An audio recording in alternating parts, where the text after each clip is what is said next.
je les traverserai avec toi. Père, tu domines les tempêtes. Je suis tranquille car tu es là. En Jésus seul, en Jésus seul, je me confie. je me confie.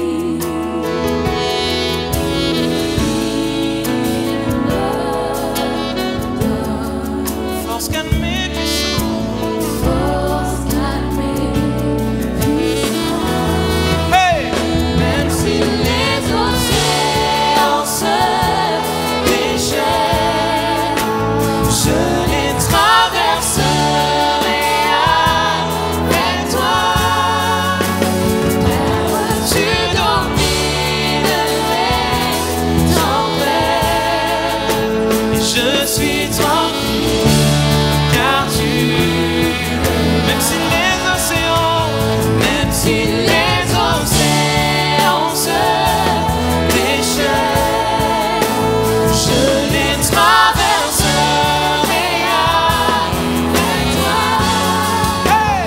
Père, tu domines les tempêtes.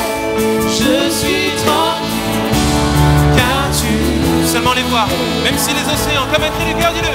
Même si les océans se déchaînent, Je les traverserai avec toi. Père, tu domines les tempêtes. Je suis tranquille car tu encore une fois, même si les océans, même si les océans se déchaînent, je les traverserai avec toi. Père, tu domines les tempêtes. je suis tranquille, car tu es là. Je suis tranquille, car tu es là. Je suis tranquille, car tu es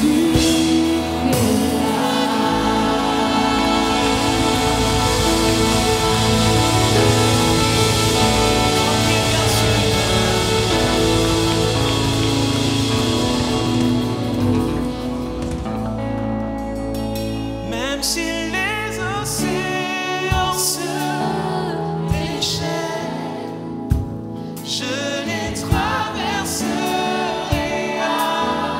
Avec toi, Père, tu domines les tempêtes. Je suis tranquille car tu es Le Melka proclame, même si les océans, même si les océans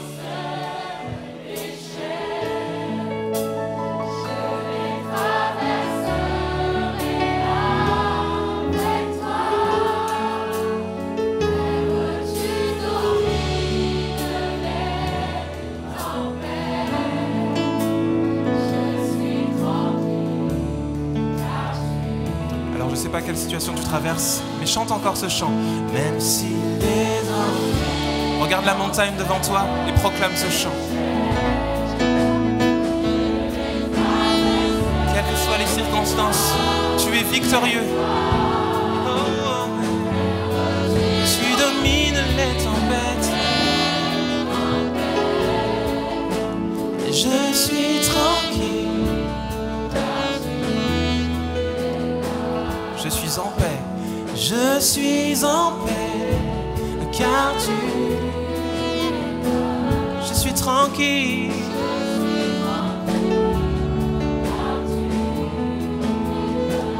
Je ne crains rien, je ne crains rien. Tu es toujours avec moi.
Bonjour, vous allez bien? Très heureux d'être là ce matin dans la présence de Dieu avec vous. J'aimerais aussi saluer ceux qui nous suivent par Internet. Soyez les bienvenus aussi. Si vous avez des questions, vous qui nous suivez par Internet, n'hésitez pas à les poser via Internet. J'essaierai de vous y répondre à la fin de ce culte. Nous allons donc continuer le sujet que nous avons commencé au culte tribu depuis quelque temps. Tout le monde peut gagner. C'était le titre de la série. Nous avons d'abord commencé par l'utilité. Tout le monde peut être utile à Dieu. Et nous l'avons vu au travers d'une personne, l'apôtre Paul, qui au début était quelqu'un qui était farouchement opposé à l'évangile. Mais lorsqu'il a été touché par Jésus, il a été transformé par Jésus, il est devenu l'une des plus ferventes personnes défenseurs de l'évangile. Voilà comment Jésus l'a transformé. Et après, nous avons vu la maturité spirituelle. Tout comme un père qui a un enfant ou des parents qui ont des enfants, ils veulent voir l'enfant grandir, devenir mature, et évoluer par lui-même. Et de la même manière, Dieu veut nous voir évoluer spirituellement. Ce matin, nous allons voir la direction divine. Qui d'entre vous n'a pas eu à un moment donné envie d'être dirigé par Dieu? Qui d'entre vous ne s'est pas trouvé dans une situation où il ne savait pas quoi faire et il avait besoin, envie d'entendre la parole de Dieu le conseiller? En tout cas, pour ma part, c'est arrivé plusieurs fois. Et nous allons continuer cette série avec le personnage de l'apôtre Paul, puisque c'est lui qui nous sert de fil rouge. Et nous allons voir que Dieu lui a donné une mission particulière. Et la parole de Dieu nous dit à ce sujet, « J'ai choisi cet homme pour me servir. Il fera connaître qui je suis aux nations étrangères et à leurs rois, et ainsi qu'au peuple d'Israël. » Lorsqu'on voit cet homme, avec cette rôle de mission, cette grande mission, on se demande comment est-ce qu'il va faire pour servir Dieu, pour aller dans toutes ces directions. Je pense qu'il lui faut le Saint-Esprit. Il faut le Saint-Esprit qui est celui qui nous conduit, dixit la parole de Dieu, dans toute la vérité. Son appel était spécifique. Jésus voulait que Paul fasse connaître la bonne nouvelle aux nations et aux rois ainsi qu'aux Israélites. Et cette idée rentrait dans la volonté générale de Dieu, générale de Jésus qui disait au peuple, allez, aux disciples, allez, faites de toutes les nations des disciples. Mais je vais un peu lire l'histoire de Paul dans une de ses tranches de vie et on verra ce qui lui est arrivé. Mais avant de continuer, je ne vais pas laisser ces musiciens debout là. Il y a un directeur musical et il y a des musiciens. Chaque dimanche après dimanche, nous nous réjouissons de la qualité de la musique qui est faite, la qualité de la louange qui est faite. Et d'ailleurs, nous pouvons les remercier à ce sujet.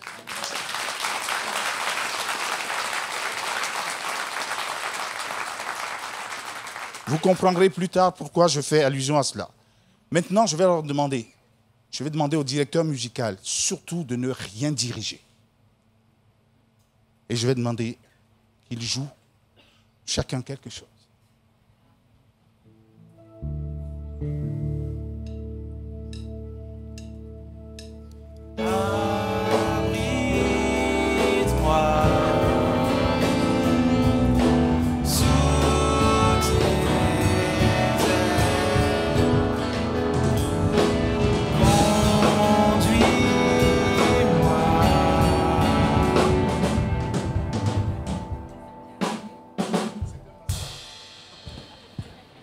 C'est un véritable massacre. Je pense qu'eux-mêmes n'étaient pas contents de ce qu'ils ont fait.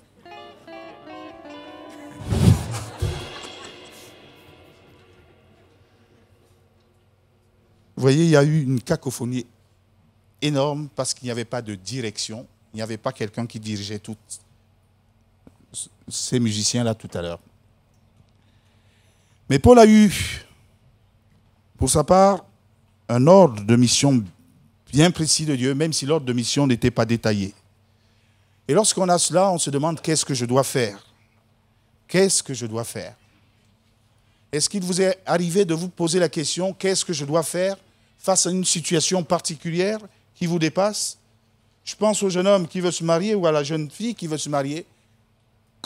Qui dois-je choisir? Le monsieur ou la dame qui veut trouver du travail, quel type de travail je dois faire?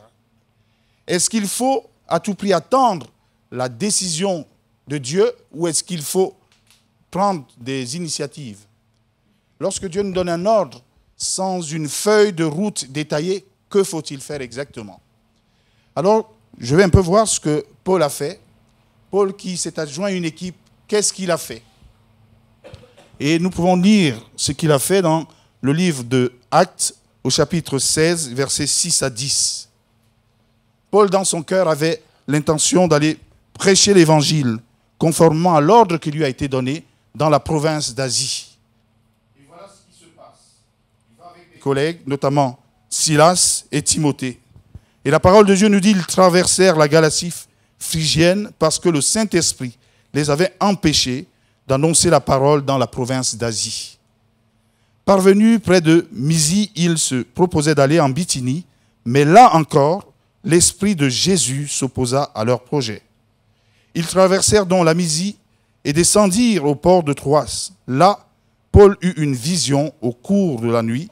Un Macédonien se tenait devant lui et le suppliait, « Viens en Macédoine et secours-nous. » À la suite de cette vision de Paul, nous avons aussitôt cherché à nous rendre en Macédoine, car nous avions la certitude que Dieu lui-même nous appelait à y prêcher la bonne nouvelle. Lorsque je lis ça, de l'extérieur, il y a des choses qui me choquent. Est-ce que vous avez été choqué dans ce texte lorsque je l'ai lu? Est-ce qu'il y a des choses qui vous ont choqué? Non? Non? Qu'est-ce qui t'a choqué, ma soeur? Le Saint-Esprit qui empêche. Et qui empêche quoi? D'annoncer la parole de Dieu. Là, j'avais l'impression de tomber sur ma tête. Qu'est-ce qui se passe? Le Saint-Esprit qui est chargé de conduire ces personnes est celui qui les empêche de progresser.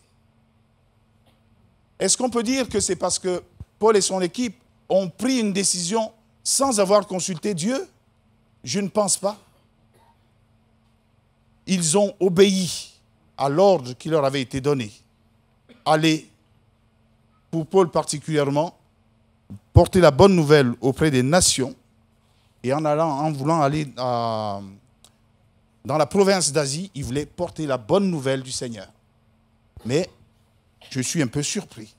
Est-ce qu'ils ont eu tort d'obéir et de prendre des initiatives? Je ne pense pas. Ils traversèrent la Galatie phrygienne parce que le Saint-Esprit les avait empêchés d'annoncer la parole dans la province d'Asie. Des portes qui se ferment par le Saint-Esprit, est-ce que c'est normal?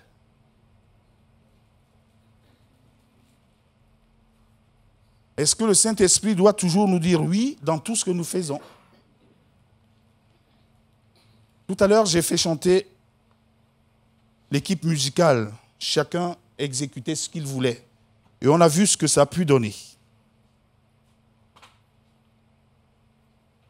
L'Esprit de Jésus s'oppose-t-il à la volonté de Dieu?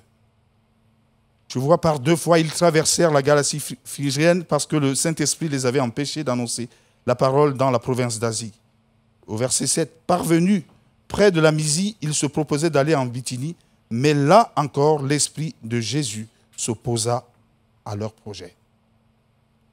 J'avoue qu'en tant qu'observateur d'extérieur et celui qui ne vit pas l'expérience de ces personnes, je me demande ce qui se passe.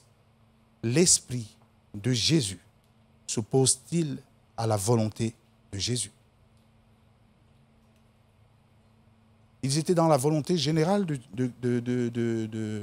Jésus qui disait aussi, allez, faites de toutes les nations des disciples, les baptisant au nom du Père, du Fils et du Saint-Esprit. Ils étaient dans cette droite ligne-là. Alors une opposition, ici, est-ce qu'elle est réelle ou c'est juste une opposition apparente? C'est la question que je me suis posée. Et pendant que je réfléchissais sur le sujet, je me suis dit, est-ce qu'ils sont allés en dehors de la volonté de Dieu ou le Saint-Esprit a-t-il perdu la tête? Comme le Saint-Esprit ne peut pas perdre la tête, ça c'est certain, si le Saint-Esprit les a empêchés de le faire, c'est qu'il avait une bonne raison de le faire. Alors, je me suis dit, il faut peut-être mettre en évidence la volonté générale de Dieu et la volonté spécifique de Dieu. Nous avons là le directeur musical qui connaît, et ça on le voit dimanche après dimanche, ce que son équipe doit jouer. Il connaît là où chacun doit intervenir et le moment où il doit intervenir. Il peut dire à l'un, tu te tais, tu arrêtes ton instrument, et il peut dire à l'autre, tu le commences maintenant. Mais ce que je vois, moi comme résultat final, c'est la beauté et l'harmonie de ce qui se fait dimanche après dimanche. Est-ce que lorsque le directeur musical dit à un musicien de s'arrêter, est-ce qu'il l'empêche de faire la volonté générale de Dieu? Oui ou non? Générale de l'œuvre en question? Non. Est-ce que je me fais comprendre? Il n'empêche pas l'œuvre de s'exécuter. Et c'est peut-être certainement ça, de la même manière que ce Saint-Esprit a dit à Paul et à ses compagnons, non pour le moment précis. Non pour le moment, parce que ce n'était ni le lieu, ni le moment de le faire. Lorsqu'on va lire la parole de Dieu jusqu'au bout dans le livre des Actes, on verra que Paul reviendra, ou dans les Épîtres, que Paul reviendra à un moment donné sur ce lieu. Mais ce n'était pas le moment où il fallait y aller, au moment où Paul et ses compagnons voulaient visiter, en tout cas, voulaient aller prêcher l'évangile dans ce lieu. L'ordre de Jésus est à considérer dans l'espace et dans le temps. Dans l'espace et dans le temps, il y a des moments où Jésus peut te dire non, c'est pas là, où le Saint-Esprit peut te dire non, c'est pas là. Autant j'ai été choqué lorsque je l'ai lu, autant je suis surpris par l'attitude de Paul et de ses compagnons. Ils étaient tranquilles avec le nom du Saint-Esprit. Ils étaient à l'aise avec le nom du Saint-Esprit. Alors quand le Saint-Esprit leur disait non, ils traversaient, ils traçaient leur route. Ils n'essayaient pas de confronter le Saint-Esprit. Ils n'essayaient pas de forcer le barrage. Ils disaient, ok, si tu ne veux pas que nous allons dans ce côté, on respecte ça. Ils traversèrent la Galatie et tout ça, parce que le Saint-Esprit les avait empêchés d'annoncer la parole de Dieu dans la province d'Asie. Et je lis plus loin, versets 7 et 8, là encore l'Esprit de Jésus s'opposa à leur projet. Ils traversèrent donc la Mysie et descendirent au port de Troie. Ils traversèrent. Chaque fois, ils ne rentrent pas en confrontation avec l'ordre du Saint-Esprit. Alors je me suis dit, jusqu'à quand le Saint-Esprit peut nous dire non? Et comment est-ce que je vais reconnaître que c'est le Saint-Esprit qui me dit non? Généralement, quand on a une opposition par rapport à l'œuvre que Dieu nous a donnée, nous crions tout de suite, le diable m'empêche de faire. Est-ce qu'à un moment donné, nous avons pensé que c'est l'Esprit de Dieu qui peut nous empêcher? Et là, je suis resté pensif. Je me suis dit, mais comment est-ce qu'ils le savent? Comment est-ce qu'ils le savent? J'ai envie d'avoir le secret qu'ils ont. Parce que je n'ai pas envie de forcer les portes que le Seigneur ferme. Parce qu'il sait. Et je disais tout à l'heure, il a une vue supérieure, une vue au-dessus, pour voir comment est-ce qu'il faut orchestrer les choses. Dieu ne nous laisse jamais dans des impasses parce qu'il nous aime. Si nous lui faisons confiance, s'il nous dit non, ça peut être un non définitif. Il peut nous dire non, pas maintenant. il peut nous dire non. On va voir. Mais pour Paul, Silas et Timothée, rapidement, Dieu va leur montrer la direction à suivre. La parole de Dieu nous dit, Paul eut une vision au cours de la nuit. Un Macédonien se tenait devant lui et le suppliait, « Viens en Macédoine et secours-nous. » Là, le Saint-Esprit va parler à Paul dans un langage qu'il connaît très bien, la vision. Et Dieu essaiera de nous parler dans un langage que nous connaissons, parce que Dieu ne parle pas pour ne rien dire. Et Dieu, quand il parle, il veut se faire comprendre. Il va parler à Paul au travers de cette vision, « Viens en Macédoine et secours-nous. » Là, les choses commencent peut-être à s'éclaircir. Pourquoi Paul peut comprendre ce langage? Lorsque Jésus l'a saisi, il a eu une vision. Et pendant qu'il priait et qu'il se demandait comment est-ce que les choses allaient se passer, Dieu donne une vision à quelqu'un, à Ananias en particulier, qui va lui dire, va, il y a quelqu'un dans ce lieu qui prie, et il a vu un homme du nom d'Ananias qui venait lui imposer les mains pour qu'il recouvre la vue. Paul était dans cette situation. Et imaginez-vous, lorsque la porte s'ouvre, Ananias lui dit, c'est moi Ananias, je viens pour prier pour toi afin que tu recouvres les yeux. Il se dit, Dieu parle au travers de la vision. C'était un langage qui commençait à lui devenir familier. Donc lorsqu'il va recevoir cette vision de cette personne de Macédoine qui lui dit, viens en Macédoine et secours-nous, il va se dire, il y a peut-être là une chose que Dieu veut nous dire particulièrement. Et lorsqu'on reçoit une parole de Dieu, il faut parfois la confronter avec les autres, avec les chrétiens, avec ceux qui sont convaincus et ceux qui marchent avec Dieu. Notamment si vous avez une équipe, si vous avez une cellule de prière, si vous avez quelque chose de commun avec les autres, vous pouvez aller les voir, surtout s'ils craignent Dieu. Et c'est ce que Paul va faire. Il va voir ses compagnons. À la suite de cette vision, nous dit la parole de Dieu, cette vision de Paul, nous avons aussitôt cherché à nous rendre en Macédoine, car nous avions la certitude que Dieu lui-même nous appelait à y prêcher la bonne nouvelle. Là, j'ai l'impression que oui, le Saint-Esprit est cohérent avec ce que je peux attendre de lui. Il me donne l'occasion d'aller prêcher l'Évangile. Mais Paul, qu'est-ce qu'il a fait? Il a soumis sa vision aux autres. Parce que là, il est question d'une certitude qui a été acquise de manière collégiale. Nous avions la certitude que Dieu lui-même nous envoyait prêcher la bonne nouvelle. Nous y envoyait prêcher la bonne nouvelle. Je disais tout à l'heure, le Saint-Esprit peut nous dire, pas ici. Le Saint-Esprit peut nous dire, pas maintenant. Et le Saint-Esprit peut nous dire, par ici. Il n'a pas un langage limité. Il ne dit pas tout le temps oui, oui, oui. Surtout quand les projets sont initiés par nous, puisque lui, il a une vision totale, une vue totale sur ce qui doit se passer, sur ce qu'est la volonté de Dieu. N'est-il pas celui qui doit nous conduire dans toute la vérité? Alors, je n'ai toujours pas répondu à la question où je dis, mais comment je le sais? Je le sais. Comment je sais que c'est Christ qui me dit non ou que c'est le Saint-Esprit qui me dit non?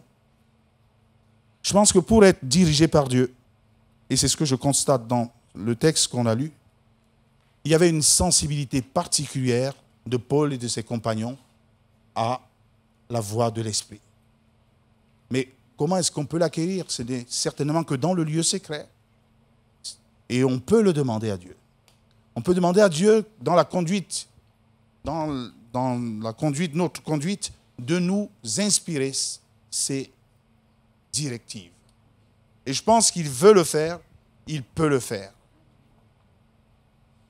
Parfois, c'est nous qui doutons, est-ce que Dieu peut me parler à moi? Mais Dieu ne fait pas de favoritisme. S'il parle à Paul, il peut te parler. Est-ce que tu désires entendre juste sa voix? Il faut donc cette aptitude-là, sensible à la voix du Saint-Esprit. Mais quand nous sommes sensibles à la voix du Saint-Esprit, ils peuvent nous dire des choses que nous ne voulons pas entendre. Et lorsqu'il nous dira des choses que nous ne voulons pas entendre, est-ce que nous aurons une attitude d'obéissance immédiate? Dans tout le récit qu'on a vu, il y avait chaque fois une obéissance immédiate. Pas ici, il traverse. Pas maintenant, il traverse. Par ici, ils prennent la route et ils le font d'une manière immédiate, une obéissance immédiate. Peut-être là, c'est le secret pour celui qui veut marcher selon les directives de Dieu. Jésus, lorsqu'il partait, il a dit, je vous enverrai le Saint-Esprit et il vous conduira dans toute la vérité. Voilà la promesse de Jésus. Et elle s'applique à toi comme elle s'applique à moi. Est-ce que tu y crois? Si oui, attends-toi à voir le Seigneur te diriger. Je veux être dirigé, Dieu est d'accord avec ça. Et d'ailleurs, il a promis, avant que tu lui dises, je veux que tu me diriges, il a déjà promis de te donner celui qui te conduira dans toute la vérité. C'est important, l'aptitude qu'on peut avoir vis-à-vis de la voix de l'Esprit. C'est important, l'attitude que l'on peut avoir quand il nous parle et qu'il nous donne une direction, une directive. Nous avions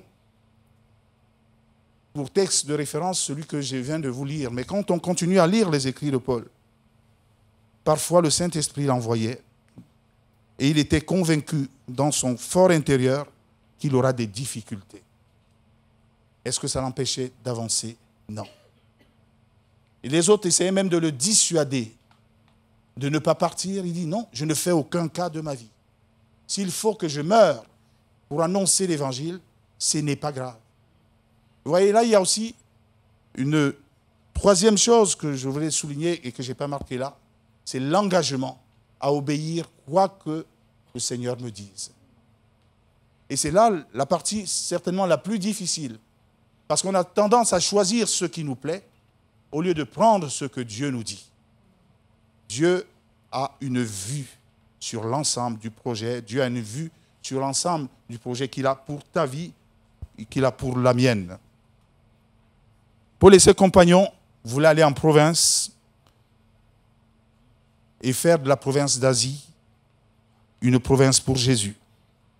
Mais la priorité du moment, ce n'était pas la province d'Asie, c'était l'Europe. Parce que dans tous les détours que le Saint-Esprit lui a fait faire, ils ont débouché sur les côtes européennes. Et c'est comme ça que l'Évangile a pu nous atteindre, nous, aujourd'hui.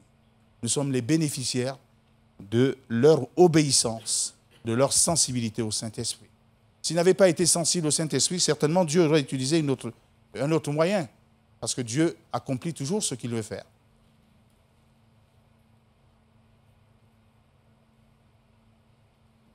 Dieu avait une œuvre particulière. Viens en Macédoine, secours-nous. Dieu avait vu la souffrance de ce Macédonien.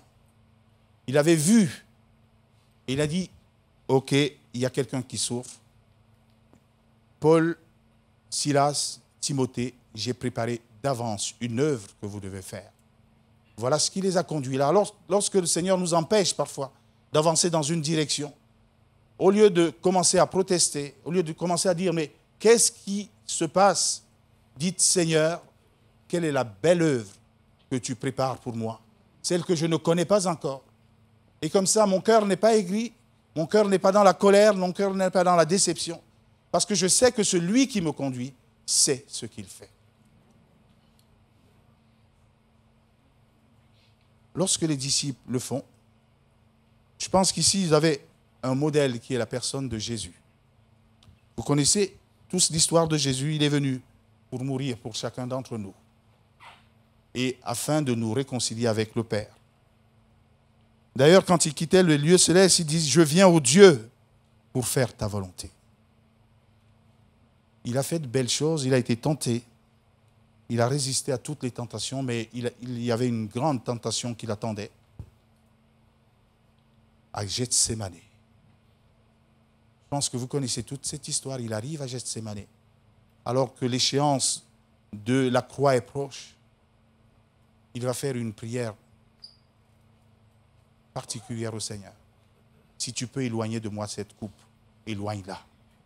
Il avait tellement peur, pourtant le Fils de Dieu, mais dans son humanité, il avait peur. Une peur qui était terrible au point où il avait des grumeaux de sang qui coulaient de son front. Si tu le veux, il dit, si tu peux éloigner cette coupe, mais non pas ma volonté, mais ta volonté. Je vais terminer avec ce point pour vous dire, si nous voulons être guidés par le Saint-Esprit, développons notre aptitude à entendre sa voix, développons notre attitude à toujours obéir à ce qu'il nous dit et soyons déterminés à le faire et nous verrons qu'il nous conduira dans toute la vérité. Soyez bénis.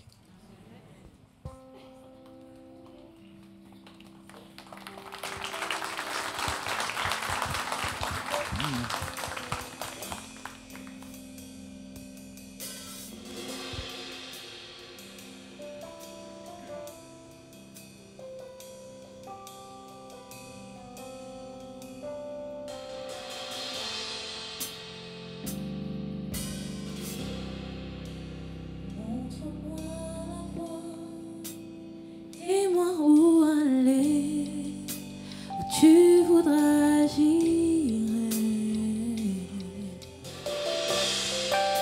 Si tu ouvres la porte, celle qu'on ne peut fermer, si tu es là, j'irai. Montre-moi la voie, dis-moi où aller, où tu voudras j'irai. Si tu ouvres la porte, celle qu'on ne peut fermer, si tu es là, j'irai.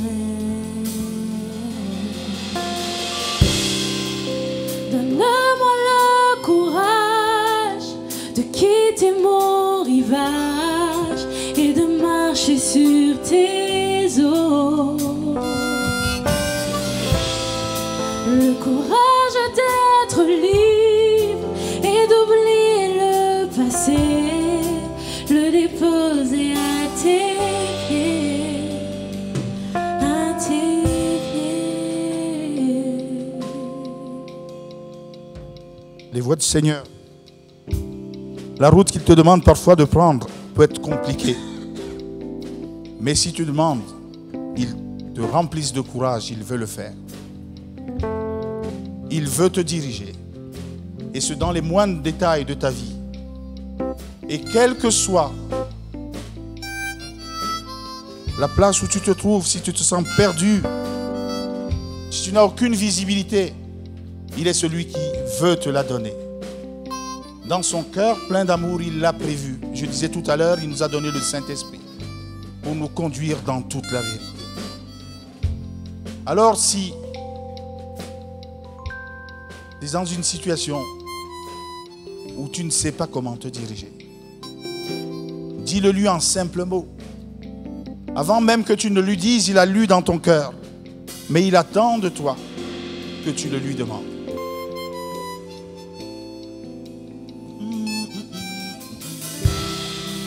Et de marcher sur tes eaux.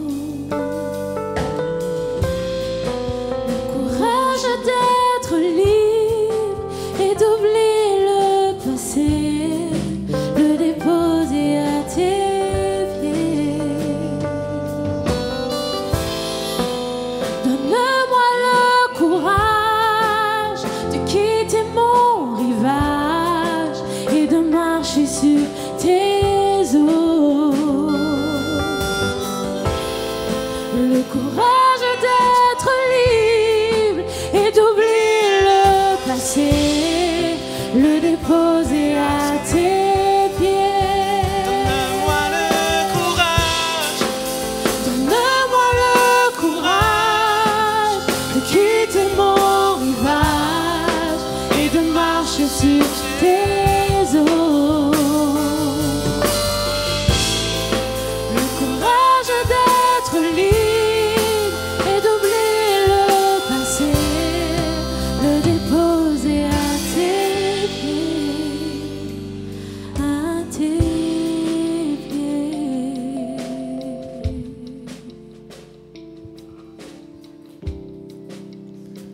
montre-moi la voie, dis-moi où aller, où tu voudras j'irai.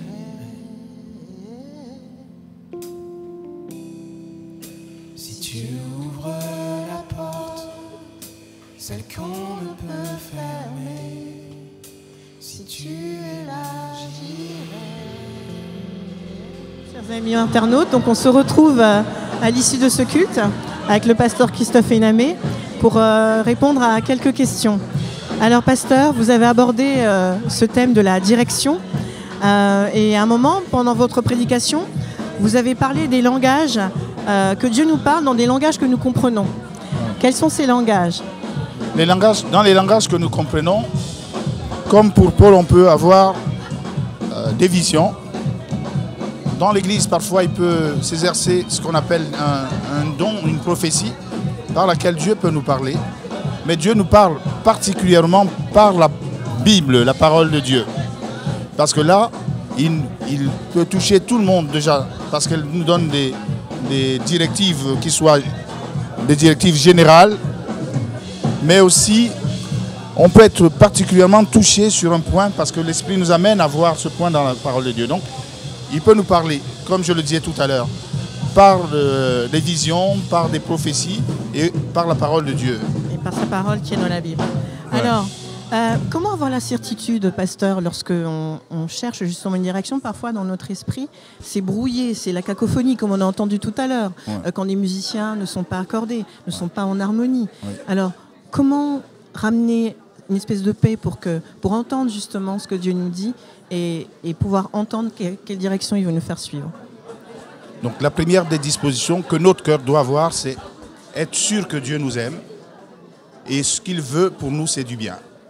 Et lui poser franchement la question, je suis embarrassé par tel problème et je veux ta direction. Je pense que le Dieu qui nous aime, comme un père qui aime ses enfants, quand un enfant vient demander la direction à son papa ou un conseil à son papa, il lui donnera un conseil précis. Il peut le faire, comme je le disais tantôt, au travers de la parole de Dieu. Pour ma part, j'ai plusieurs expériences où je passais des moments un peu compliqués où je ne savais pas quelle direction prendre. Mais en lisant juste la parole, il y a eu un verset qui est sorti du lot sur les autres versets et qui est venu apporter juste ce que j'attendais. Et là, j'avais la certitude dans mon cœur que Dieu était avec moi. Amen. Donc, vraiment, toujours prendre ce moment de calme et d'aller vers la parole, vers la Bible, pour faire le calme en soi et aussi avoir cette certitude que nous avons un Père en notre Dieu et qu'il nous aime. Voilà. Et donc de continuer à avancer et d'être attentif, en tout cas, à ce qu'il veut nous adresser comme parole.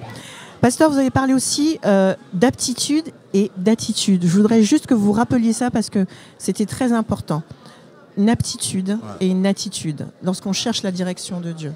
Lorsqu'on cherche la direction de Dieu, il faut essayer d'entendre ce qu'il nous dit. Donc, et pour entendre ce qu'il nous dit, il vaut peut-être mieux être habitué avec lui dans le lieu secret. Plus vous connaissez quelqu'un en particulier, plus vous pouvez entendre ce qu'il vous dit.